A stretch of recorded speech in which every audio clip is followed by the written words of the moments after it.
more than a little out of balance. Humanity is actually, at this point, almost going against nature. It's beyond living out of balance. But I also think with humanity going against nature, that there's a small percentage, a small number of human beings that are behind this and driving it and imposing it upon just humanity in general. In going against nature, what does that do to the survivability of humanity? It reduces the opportunities for human beings to continue to participate in the evolutionary reality indefinitely. It's bringing a definite conclusion to the ability of the human beings to participate in this evolutionary reality. You know, because it's going against nature or the earth. I mean, actually, in actual terms, what the industrial man is doing is murdering the life support systems, murdering the water, the air, murdering the life that gives us the ability to have life. And that's really what we're faced with. We can call it poisoning the water or whatever, but in the end, it's like an act of murder, genocide in a way. Why don't we know that by murdering water we murder ourselves? What about man is it that we don't get that? Well, I think as human beings, we live in a technologic, perceptional, actual reality, where a part of that technologic reality is that the civilizing processes, it erases the memory of the human being. It erases the memory from the human being of being a human being. It's almost like a severing of our connection to any spiritual reality. And once that has been imprinted into the consciousness of the human beings, then I think that's what makes these other things possible. It isn't that as human beings, we're bad. It's got nothing to do with our badness. What it has to do is that there's a program going on that literally feeds off of the being part of human, eating our spirit. All right? And in order for all that to happen, then these imprinting things have to happen to our consciousness, and a part of that is to erase the memory of the human being about being a human being. See, so we no longer participate in reality, perceiving reality as human beings.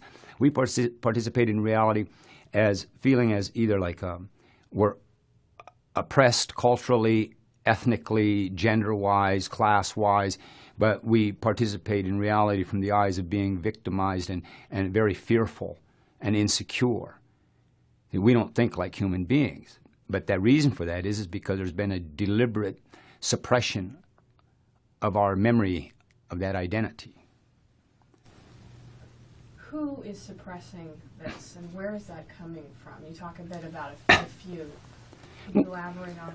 Well, I don't have any names. Well, maybe a couple might jump to mind, but on this planet there's an industrial ruling class. And this industrial ruling class is the smallest percentage of human beings on this planet. And this industrial ruling class, the governments that are created to serve the needs of this industrial ruling class. And one of the needs of this industrial ruling class is they create these governments and to some degree these religions, all right, and these economic systems as a way of controlling the mass of human beings that they're feeding off. Turning, but it's this industrial, what's the percentage of people that own 60% of the resources on this planet? Then we're starting to get to who they are. They do have names. How can we deprogram ourselves? Think more and believe less. And I don't know I'm not going to call it deprogram ourselves.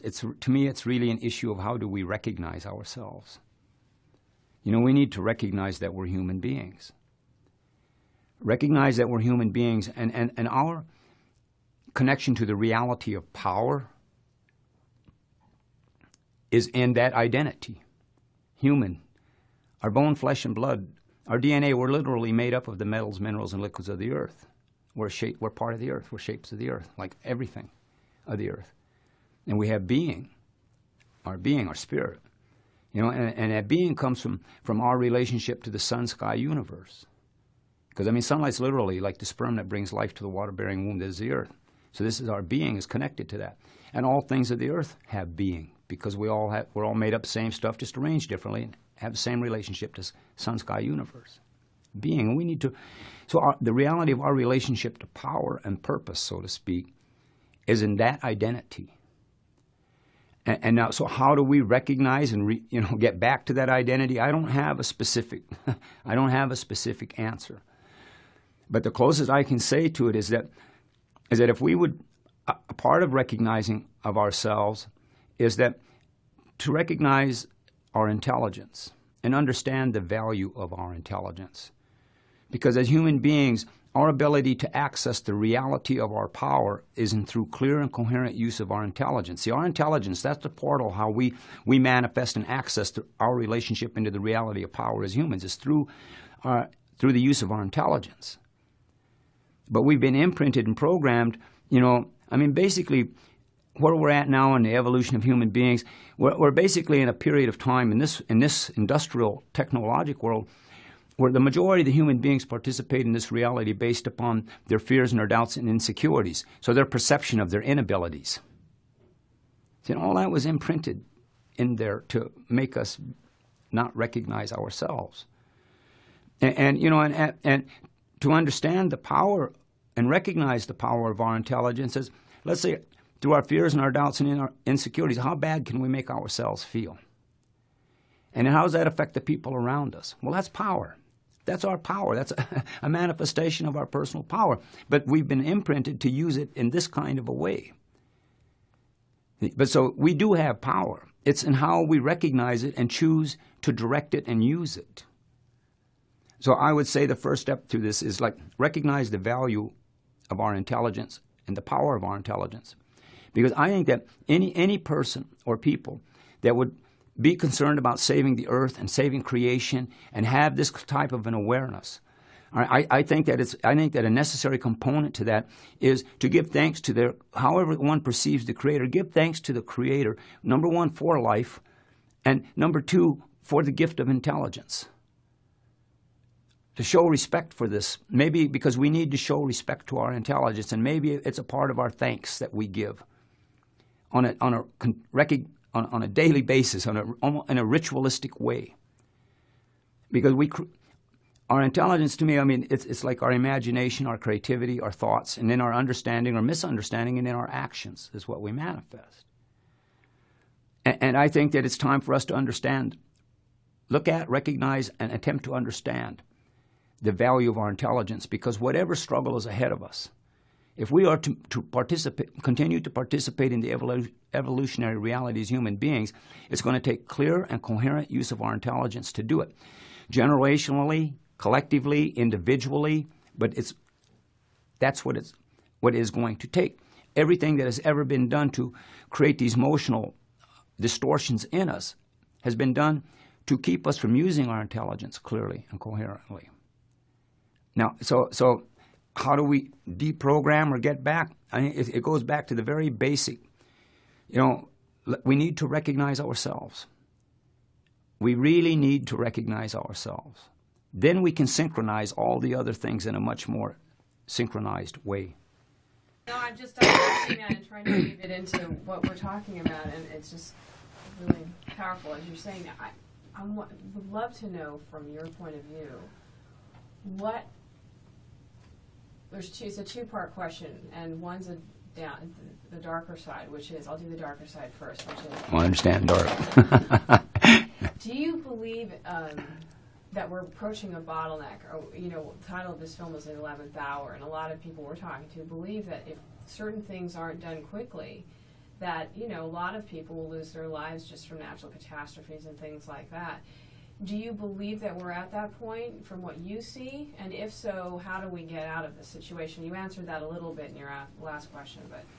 Well, no, I don't believe anything, right? I don't trust the word or the concept. I think it's much more realistic to say either I know or I don't know or I think. Because for me, when I have to do this, I can't help it. Right? With the believe thing, it means it's like I'm not being, why don't I just acknowledge I don't know? You know,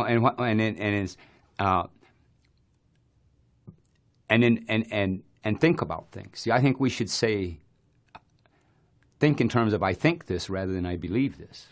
Because I think we'll activate the coherency system a little bit. About the bottleneck and the thing, you know, in the race to midnight, it's after 11. You know,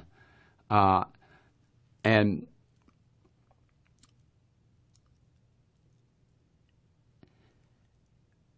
what can be done about it, because it's not that nothing can be done about it, but again, this comes back to how clearly and coherently we use our intelligence. Because I think that, number one, there's no revolutionary solution to anything that we're dealing with. There may be revolutionary stopgaps, but there's no revolutionary solution. It's about, we're a part of evolution. It's an evolutionary reality, so there's an evolutionary solution.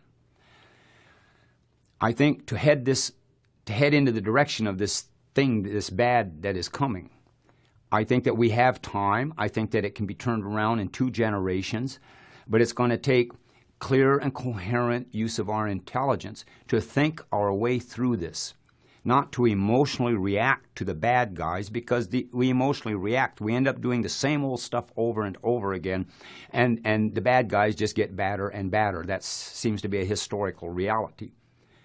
But also a part of that historical reality is that every rebellion that goes on, our cause may be just and right and all of the good, you know, all the pretty flag stuff, right? But in reality, in every situation, we were emotionally reacting by trying to challenge their ways by their rules.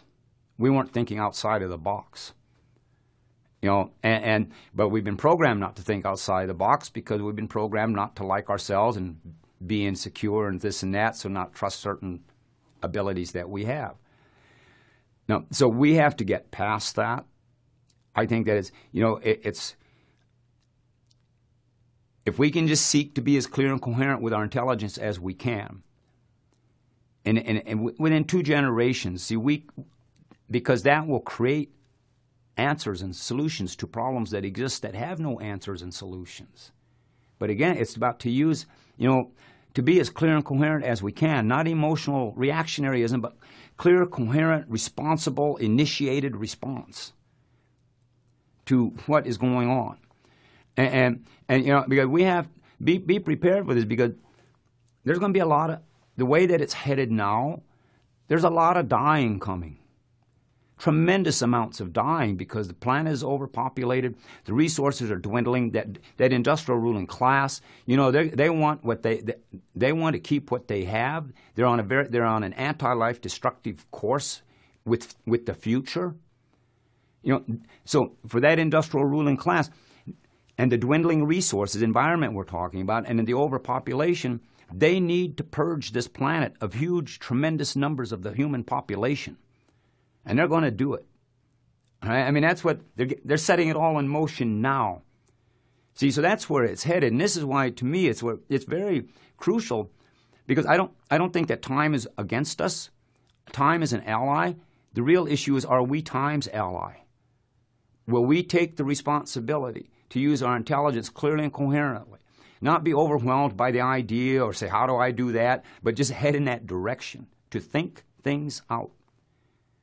Because when you get to the realities of power, the illusions, authority as an illusion of power, the state and all this and that, all right, all right, then we're always outnumbered there. But if you look at the reality of power, and say the reality of power is in clear and conscientious thought, clear and coherent thought, then we outnumber them. It's just a matter of us getting